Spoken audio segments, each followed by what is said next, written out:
Welcome to the latest episode of 5 on the Floor on the 5 Reasons Sports Network. Thanks for joining us on your favorite podcast app. We're now on Red Circle instead of Podbean. We're also, of course, on Google Podcasts, Apple Podcasts, Spotify, and more. You can also find us on the 5 Reasons YouTube channel, but you can find a lot more than just us. Tons of Dolphins content, tons of Heat content, Hurricanes, all of our live shows. Make sure you subscribe. Just type in 5 Reasons when you go to YouTube. Also, 5reasonsports.com. New articles. We're going to talk about one of them today by Brady Hawk. Also, Mateo Mayorga's got an article on there. Actually, he's got 2 new articles about the Heat, and we do not have a paywall. Why are we going to charge you to read stuff? Who came up with that silly concept?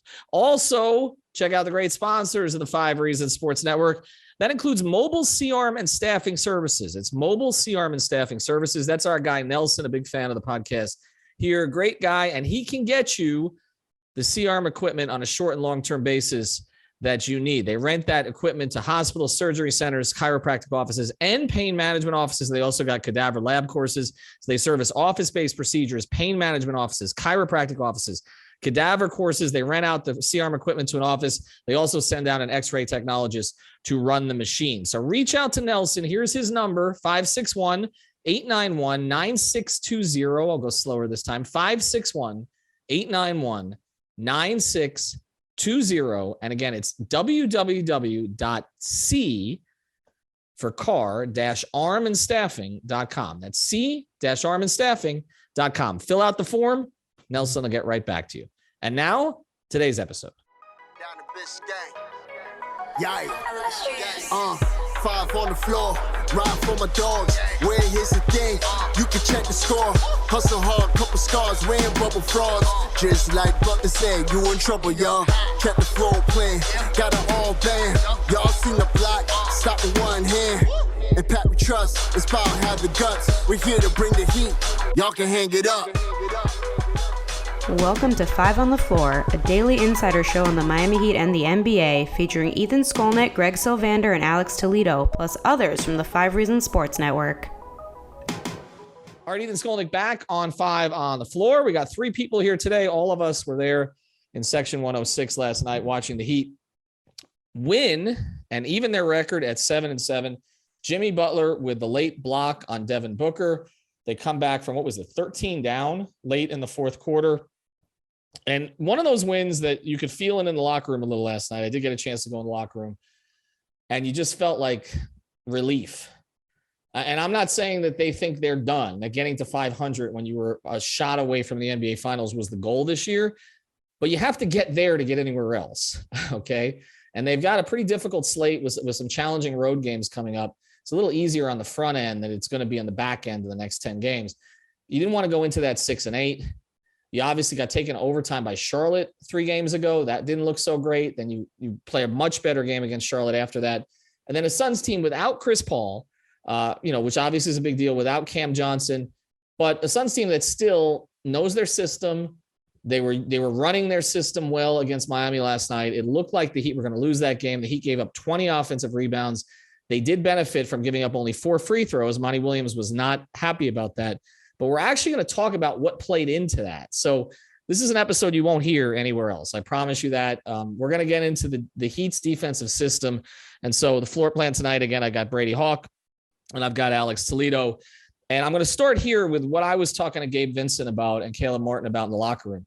And Gabe was basically saying this when I asked him about the free throw shooting and the lack of free throw shooting on the other side. And actually, I asked Kyle the same thing. And they talked about forcing the other team to take the kind of shots that they want them to take.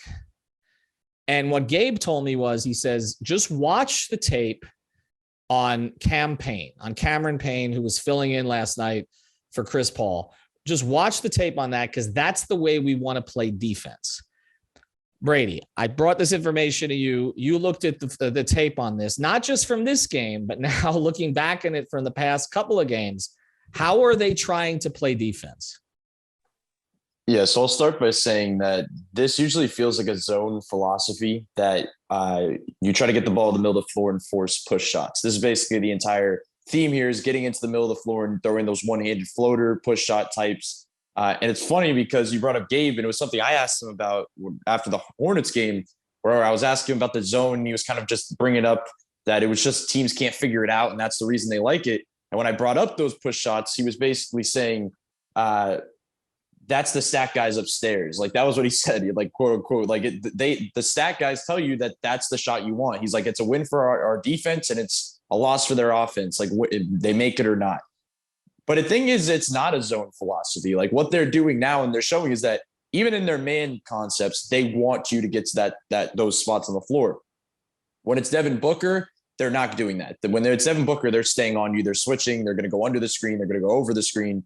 But when it's Payne, when it's Terry Rozier, when it's Kelly Oubre, they're going to basically change things up. And the way this feeds into is that they're going into more drop with Bam specifically. And it's something I've wanted them to do for a while. It's just keeps Bam close to the rim for rebounding.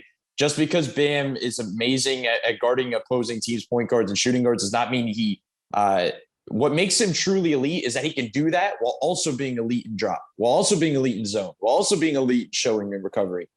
So they're basically going, and what they did at Payne was that they were going to go over the screen because they were not going to allow threes and pull up threes and being comfortable. Bam was going to play as deep a drop as possible. He's going to stay on the roller, just eliminating the pass. And Payne's not going to be able to go to the rim because they're going to force that middle of the lane push shot.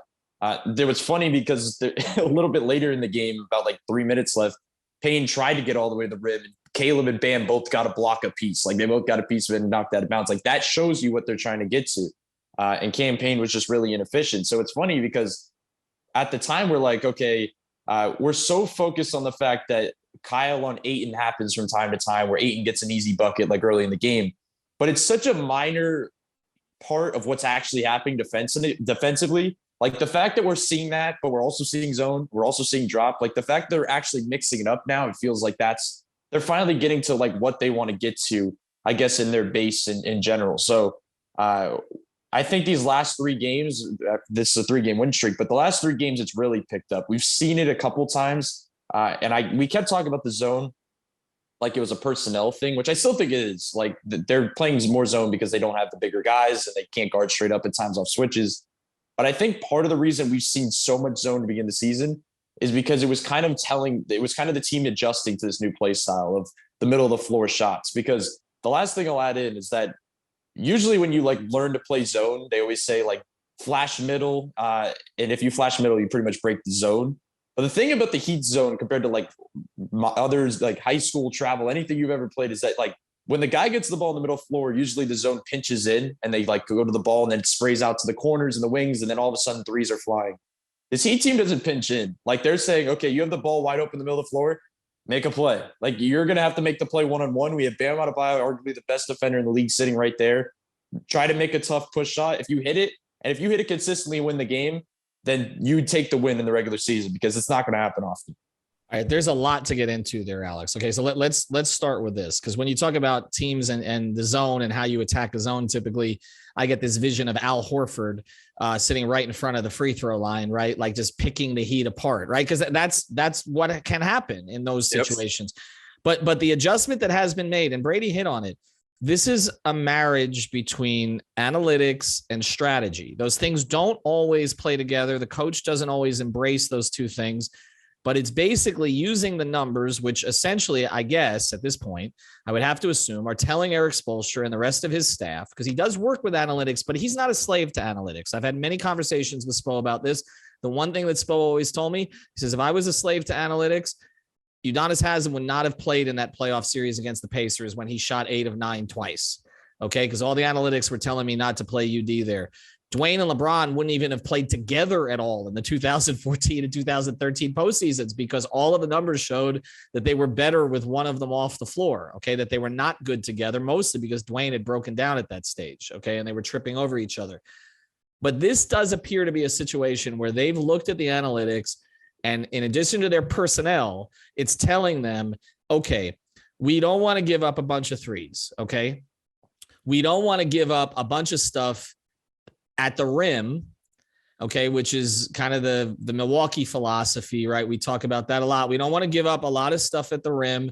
We don't want to give up free throw attempts. We want to be sound.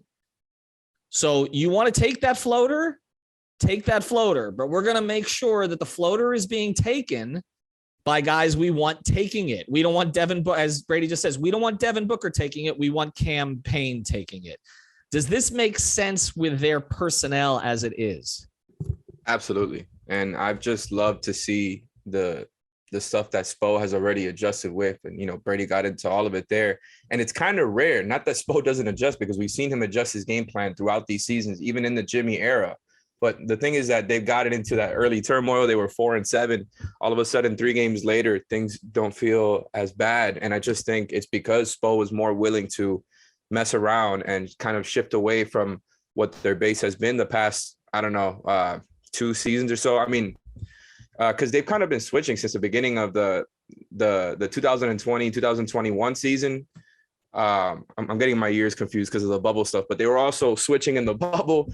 So it's not that they're not switching anymore. It's that he's being selective about when to switch versus when to drop. He's throwing the drop back in there after not seeing it, you know, too much. And not that that's going to be their base defense now, but I think he's looking at it more as a problem solving thing, which I think he kind of waits to the playoffs typically to get into, right? Into specific matchups and trying to, like last night, right? It's Devin Booker's out there, no Chris Paul. Obviously, the game plan is going to be stop Devin Booker. But at the end of the day, I'm going to throw that in there, they're not, you know, getting off of their guys and allowing quite as many unnecessary wide open threes if they're not having to rotate as much. If you're keeping Bam closer towards the rim, you're not giving up quite as many offensive rebounds. Not that, you know, last night that was still an issue when they did switch, right? And I think this is part of them trying to figure out, and Spo trying to figure out what is the best way to utilize this roster. Because it's like last night you saw a little bit of both, right? Like you saw the zone, well, I should say 3. You saw the zone, you saw the drop, you saw the switch, and it was on, you know, different scenarios, right? And Brady got into it. Also, John Jablanca from Heat Beat got into it, and shout out him. He always does great threads on Twitter. And it was just getting into, like, you know, they were switching when Booker was the one, you know, coming off the screen and roll. And that's how Aiden got those early seals. And, you know, a lot of times the Suns weren't getting him the post entry passes, but more than that, he was getting easy offensive rebounds and putbacks off of that. So you see the flaws when they switch. And I'm not just trying to be down on the switching. It's just the fact of the matter is they have one of the smallest rosters in the league. And so it's really hard to do that versus a giant like DeAndre Ayton who will take advantage. But like it's always been about, like, what are we going to allow as a team, right? And so I think when you're switching back and forth between game plans like that, you're throwing teams off and you're making it harder for them to, I think, diagnose and figure out what they want to do. You're constantly having to switch it up. And I think they have the personnel to drop more. I think Gabe, Caleb are just great at screen navigation. You know, Kyle could be better, but having Bam closer to the rim, knowing he's your only big other than Dedmon, and, you know, they drop when Dedmon's on the floor too. Like, it's simple, but it works, man. Like, they don't have to rotate quite as much. And the margin for error, I think, isn't as tight. Well, Kyle kind of touched on that yesterday he wasn't really the one who gave it away, but he did talk about Bam being closer to the basket. Let me go through a few devil's advocate things here. Okay. So I'll start with you, Brady. So they give up, we did mention it. They didn't switch as much, but Lowry got locked in, you know, in the paint on 8 and 3 times, and it was 3 baskets, and nobody can blame Kyle for that. Okay. But Ayton finished with only 16. It's not like he killed them, right? Like, part of that is because Phoenix doesn't go to him enough. That's a consistent problem for them. But a couple of things. The Heat did give up 20 offensive rebounds. First thing, can you win like that consistently? And does this defense, is that playing into giving up the offensive rebounds, or is it actually a way to counter it? Yeah, I mean, if you're dropping consistently, that's definitely the way to counter it, because then you have some of your better rebounders close to the rim. Can you win consistently like that? Probably not, because they played almost a perfect game offensively in that game. Like, they played and maybe that third quarter, late third quarter, early fourth quarter stretch was kind of their tail off. But everywhere else, they played really good offensively. And in the fourth quarter, they played pretty perfect defensively. So that's kind of the counter to being out-rebounded offensively in that way. So can they do that consistently? Probably not. But this is the way to do it. Like, my thing is that they have to have selective switching in terms of, like, in the end of the game, there was times where they did switch late in the game. It was actually like 3 straight possessions. It was the one that the first Bam and one where he ran the floor. Jimmy switched on to Biyombo. And he got the swipe steal, and Bam went in transition and got it. That's a win for Miami. Like, when Jimmy Butler's on Bismack Biyombo, you're taking that matchup, and Bam's on Booker. That is a matchup you'll win. When it's the first quarter and Kyle's on Ayton, now you're scrambling, and now it's kind of a mess. So it's kind of just personnel based that they have to just kind of selective switch in that way. Late in the fourth quarter, I think some of it is the fact that they're still smaller. They're out there with a smaller lineup, but some of it was just about bad bounces. Like they got a couple offensive rebounds where the ball's just coming off the rim. Guys like Craig are just in the right spots and they're getting just more opportunities. But so that's credit to their defense that they're still able to get those. I mean, the last possession with Jimmy's, remarkable block and then recovery, which I'm more taken with the recovery than the block. The block was amazing, but that's a reaction play. The fact that Jimmy was able to kind of get himself back up and then get up on Booker without fouling him in that situation. Defensive players do. That was remarkable. But I'll just say this about that: they gave up an offensive rebound on that possession. Right? I mean, it ended up. I mean, they were in that situation because of the offensive rebound. But let me go to you on this, Alex, because we talked about this as we were leaving the arena yesterday. If Chris Paul plays, can they use that strategy? Because the strategy was basically make Payne beat us with floaters. And he's not a bad player, but he's not a Hall of Famer. It's a little bit different. Like if Chris Paul is playing, are we even talking about this? No, I don't think they would be running the Payne defensive game plan for Hall of Famer Chris Paul. No, I don't think so. Who will absolutely kill you in that area, who wants to shoot in that area, even if they're not floaters. That's where he wants to shoot from. So no, but that's the thing, right? It's that you saw, like Brady was talking about there, not only the selective switching, selective dropping, like they were, again, not that it always worked, but switching with Booker, dropping when it wasn't Booker, coming up on the screen. I mean, I think you got to imagine if Chris Paul was there, they would have been running something similar to what they were doing with Booker, where you would have seen Jimmy and Bam match up onto him a little bit more. They wouldn't have allowed those easy shots, but that doesn't take away from the zone coverage and the defensive principles that we've been talking about this show, where they're not, pinching in as much and allowing all the open threes. Like they can still do that stuff because Chris Paul will absolutely slice and dice you up if you try to, pinch in and make it easy for him to make those reads. I just think these adjustments and them kind of going back to their defense, not that it's been there throughout entire games, because that's kind of my thing, right? Like I'm glad they're going back to defending, and it has been, very good to close games the past few, but like they got to do this from the beginning of the game, and they had a good start, right? Like the other night, but I just think they have to maintain that, because when they're not defending first, I think they rely a little bit too much on their jump shots. And I just want to give them credit, because I was looking up their, the half court offensive rating that they've been allowing, and it's been really good over the past 3 games, man. Obviously it's 3 wins, but just to go game by game, in the first Hornets game, 97.8 for the Hornets in the half court offensive rating. Second Hornets game, 105.7. Last night, 92. And the best half-court defensive rating in the league is the Bucks, by far, by the way, at 106. In the last 3 games, the Heat are at 98.5 average. Obviously, it's a 3-game sample size. Not that this is going to hold for a whole seson, but it's just good to see them get back to that identity. Like, I just think it makes it so much easier on themselves. And they get out in transition. Like, Bam, got a bunch of easy transition points, getting out like a freight train there last night, and it just makes it easier on him when he doesn't have to, all the shot creation isn't just in the half court when things are bogged down. It's good to just go out there and get some easy ones because of the defense. And they got some easy ones even while giving up 20 offensive rebounds, which is not easy to do. They also did it against a Phoenix team, which, as Spo said last night, even without 2 of their starters, they run their stuff. By the way, one more quick stat here. The Suns last night took 43% of their shots from mid-range. And yes, they take a whole lot of shots from mid-range over the past couple of seasons. This year, 33. Last season, I believe it was 35. But just the fact that they got it up to 43, like that shows you what we've been talking about this show. It's like those are the shots that the Heat want them to take. And you just look through. I feel like most of them were probably Payne, right? Just all those damn floaters he put up. But it's, it's testament to what they're doing in their game plan and following through with it. Well, it tells you too that they're listening to Spoelstra, which is, you don't know if a team's going to fracture when they're struggling early in the season, but when you put in a defensive philosophy and they execute it, even if it doesn't work, which is a possibility. If Payne makes a ton of those floaters, they lose the game, right? So that's kind of how this works. You have to give up something. You're making a decision on what to give up. Now they're going to be facing a Toronto team that was without a bunch of their key guys.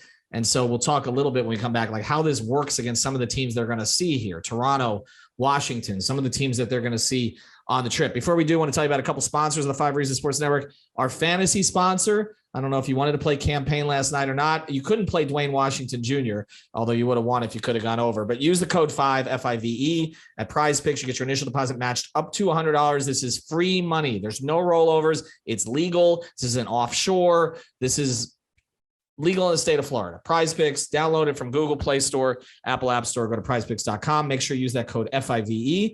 Our betting sponsor is Better Edge. Use our product code for that one, 5RSN. That's the number 5RSN. Get $20 again, free to play. This is peer-to-peer betting, also legal in the state of Florida and 44 other states. Go to Better Edge, BETTOR, edge.com. Enter our weekly competitions. I was the pacer on the NFL last week. I don't want to show you my results. Let's get to the forward-looking thing now, okay? So this team is 7-7. It's not where they wanted to be, obviously, but I did feel that exhale a little bit last night. I put a video with Caleb Martin up on the site. I had a few minutes with him alone. They just needed to get this thing stabilized. We remember 2 years ago, they were chasing 500 for a lot of that season. They kept getting within one game and falling back, getting within one game, and then they ended up getting over it, and then they got swept in the first round. Nobody in the East has really run away. Okay, Milwaukee and Boston look like the two best teams right now. Milwaukee's going to get Middleton back. Philadelphia obviously has been banged up and has not played to expectations. Brooklyn doesn't know when they're getting, we don't know when they're getting Kyrie back. They just lost to the Lakers. Okay. And then there's other teams like Atlanta. Cleveland has lost 4 straight, a lot of close losses. So Miami's not poorly positioned right now, but looking ahead, Brady, how much can they deploy this? I mean, there's no Siakam for Toronto, right? They've got other guys out. So how do you guard, but they still have a lot of length on that team. How do they guard that team? Yeah, the thing about Toronto, because they have a bunch of guys out. Like they have Siakam out, they have Precious out. Van Vliet and Gary Trent were out, I think, last night when they played, and they still ended up winning. But the thing about them is that I kind of think that they mostly switch against Toronto just because even though they're lengthy, they're all like the same height. Like they all do the same exact things that there's nobody that they're going to have problems with on the switch. So it feels like that they're probably going to switch at least half the time. But this is probably a team that you see a lot of zone against just because they're going to try to get certain outside shots against them because obviously Scotty and OG and all these guys are good slashers. I know their young guy Banton just had like a 27-point game. He's also another slasher. Like if they play zone, I think it'll kind of hurt them. But when you're talking about the back end of this road trip, on this 4-game road trip, you have Cleveland and you have Minnesota. You have two of the teams with that run the big lineups. Obviously Mobley and Allen and Towns and Gobert. You're going to have to play drop. Like this exact storyline that we're talking about, you have to do that because it's weird because Minnesota's actually hasn't even been a great rebounding team and they're playing big, but you cannot play this type of play style of switching and have Gobert and Towns just absolutely eat you up on the boards the entire game and get easy buckets because they're an offense that has struggled, and giving them those easy second chance points just kills you. Like it really does. Like that kind of hurts everything that you do. The issue is that I'm interested to see kind of the adjustments that they make because obviously Mitchell is an elite drop killer because he can just get to the middle of the floor. You can say that you're cutting off the rim, but he does not care because he'll just go up with you and he's the type of guy that will get foul calls against this game plan. He's not a campaign. He's not somebody that's just going to sell for those type of floaters. And then the other side, you have Anthony Edwards, who's kind of similar. Like even though he's been up and down, Russell's going to get to that pull up. Anthony Edwards is going to be somebody that's going to attack. I'm interested to see because Russell's been inefficient. I know we're looking way ahead now. So this is like the final game of the road trip, but he's somebody that Miami would say, take the floater. Like that is exactly what Miami would do. And I don't know if this is a lefty thing because we saw Oubre campaign and then now Russell, but the idea that Russell's the type of guy that they would do this for, but basically the overarching point is that now that you're playing a couple of these bigger teams and also Washington, Porzingis and Kuzma, and then they have some length there as well. I think this is a thing where you always got to find a defensive base. Like that's always, but I don't think that they have to. Like, I think that they just have to constantly shift from one thing to the other. Like there's no reason to say that switching is our main thing or drop is our main thing. From game to game, they have to utilize those two things and zone as well. Like zone is now a part of their base. It just has to be unpredictable because to start the season, my issue with them defensively wasn't much other than the fact that I felt like they were so predictable. The teams could say at any point in the game, you come guard me. Like, okay, Tyler, you come guard me. Duncan, you come guard me, and just clear out. So now they're getting to a point where from possession to possession, they can change things up. And I'll say the final thing with the drop. The other adjustment now that we could see next is the fact that if they do go drop, they can start playing Bam at the level of the screen. Like, he doesn't have to just play back at the rim. He can start playing drop at the level of the screen. And that's when you really see Bam, how great he is defensively, because then he starts moving his feet, he's containing, and then everything kind of just breaks away from there. All right, I'm going to go rapid fire with you on a few things here, Alex, because I'm just curious for your thoughts. First thing that comes to mind, okay? Are you concerned that the Heat are basically giving away this information? I mean, it's on tape, right? But, I mean, players actively saying, this is how we want to defend, watch campaign. Are you, or does, in your view, does it not matter? It's just about execution. I don't think it matters too much, but I will say I don't think Spo would say that. I don't think Spo would get into all the detail. They're just like, yeah, cool. We won 3 games in a row. I'll talk to you about strategy. No, but I don't think it's problematic at all because of what Brady was just talking about there. Like, they were already too predictable. Like, them switching it up and mixing in all these different looks is exactly what I think we wanted to see. And again, what Brady was talking about earlier, that's what makes Bam so special. And again, Spo went into this last night. I mean, it was just beautiful testimony to Bam's versatility on defense. And he was saying he can do all of these things. And that's the point. You want to see him in all these different coverages. You want to see him problem solve because you have Bam, and not only Bam, you have Jimmy Butler, you have other good defenders on the team. Problem solve for matchups. Now, the thing is, it's hard to do that, I think, throughout the regular season, even though I would love for Spo to just switch it up all game, every game. I'm a little bit skeptical that he's going to keep doing that. But the thing is that he's kind of had to do it at this point because of, I think, the position that they were in after starting off the season poorly. I do hope we keep seeing it. I hope it's not just a thing that, we only see in the playoffs where he's constantly mixing it up and switching it up based on matchups. I just think that the roster is built the way it is. You kind of have to do that. I think you kind of have to. And you have special defensive talents and good role players who can defend, put them in the right positions. All right, but let me ask you about one other. Go ahead. I just want to say, you talked about giving away game plan. Jimmy said a couple games ago when I asked about Max, he was like, he does the same dribble move every time. And Max was like, thanks for giving everybody the game plan. So I don't think any of them care. Only Spo would be. Yeah. No, you're not getting any more tidbits like this for the rest of the season. Just know that. I'll just say this. I'm going to get, I might get a text saying that we're getting a little too close to things here. I've gotten that one before. But let me ask you about this. I'll go to Brady on this one then, because they're playing 8 right now. Okay. They're not going to play the same way with Dedmon that they play with Bam. They still have the on-off problem with the numbers between Bam and Dedmon, but he's playing 8. But there's a 9th that's coming back. Okay, Tyler's making the trip. How does he change this equation? Because Gabe has been playing a lot of those minutes, right? And there's a comfort level now defensively with Gabe and Kyle, and now you're plugging Tyler back in. Does this help you hide? Does this strategy help you hide Tyler, or does this become problematic for Tyler? I think it can become problematic at times because let's say they roll out the closing lineup that they've been throughout the season, where it's Kyle, Tyler, Max, Jimmy, Bam.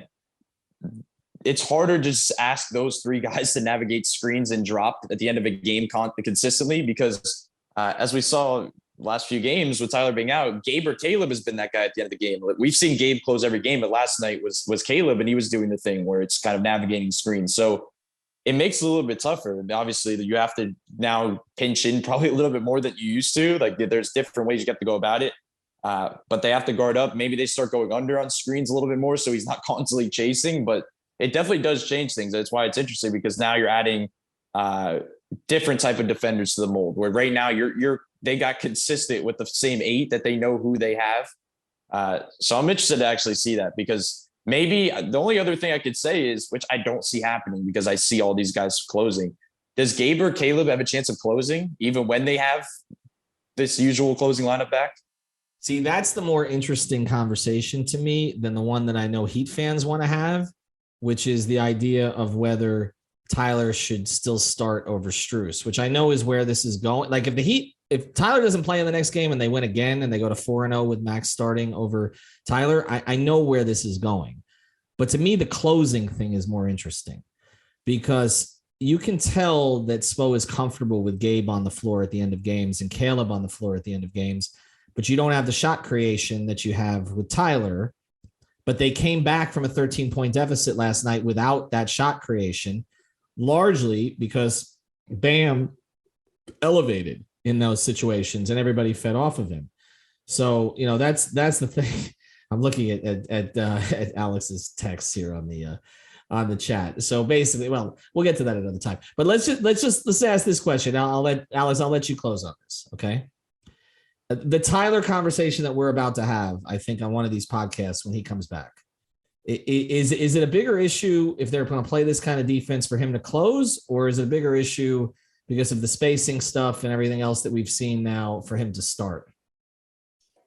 That one's tough. I'm going to say to close because of the defense. I think that's still the bigger problem. I'm not too worried about the starting lineup stuff because I do think, if you wanted to, you could start Max over Caleb and kind of try to see if the all offense stuff, works. He's not doing that. Well, I'm just saying, I don't think. I'm just saying, I understand it's an interesting suggestion. I've poked around on that. That's not going to happen. I know we've talked about it, but he's not going to start both. He's not going to start Tyler with Max. I don't see it. It's good to hear. I mean, not that it's good to hear you say it because I want to see it, but it's good to know, some of how they feel. Because I was just thinking of, through that lens, because I don't think Tyler's going to get benched again. Like, I don't think we're going to go through the same thing that happened 2 seasons ago. He got his money. He earned the starting spot, and he hasn't been bad or anything like that. I think he's been good. It's just, you look at some of the on and off data, and it's, a lot of the stuff that you see suggests that they're better when they have one of Duncan or Max on the floor. And that was kind of my thing. It's like, try to see. But Alex, can they do that if he just staggers quicker?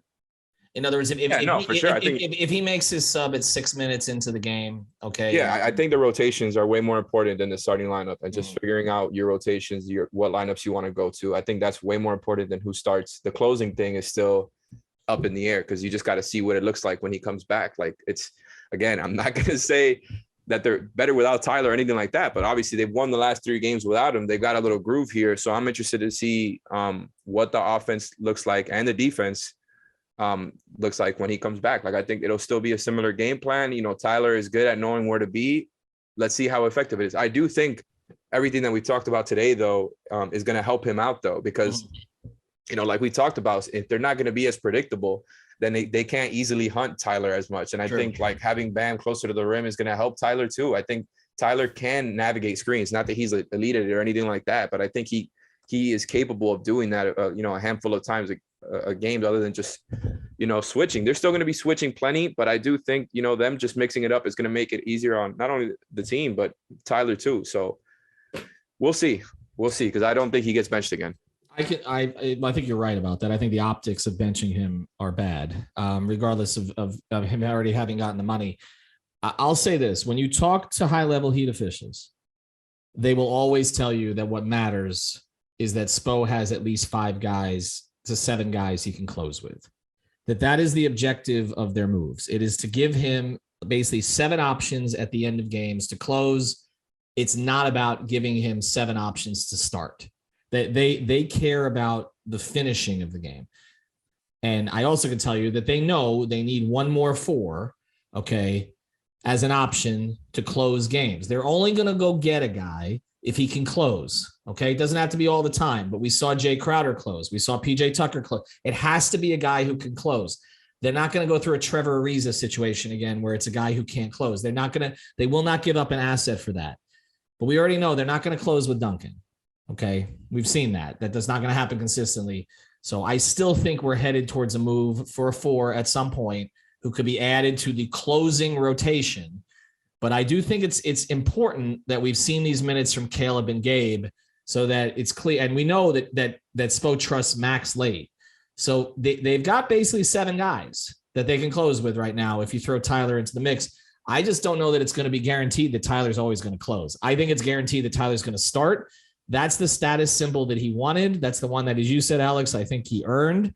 But I think there's going to be games where if they're playing a certain way defensively and Spo doesn't think that Tyler's the best fit for it, I think you'll see Gabe out there or Max out there with Caleb. And that's the combination we're going to look at. All right, check out Brady's article on the website. Thanks to our sponsors, Better Edge. Use that code 5RSN. You can also use that for Therapist Preferred for 25% off, Manscaped for 20% off. Also, Prize Picks, use the code 5FIV, and of course, C-Arm and staffing.com. These guys could do this for another 2 hours. So I don't know. Maybe we'll just stream it at some point. Now, Alex is shaking his head right now. Have a good day, everybody. Thank you for listening to the Five on the Floor on the Five Regional Sports Network.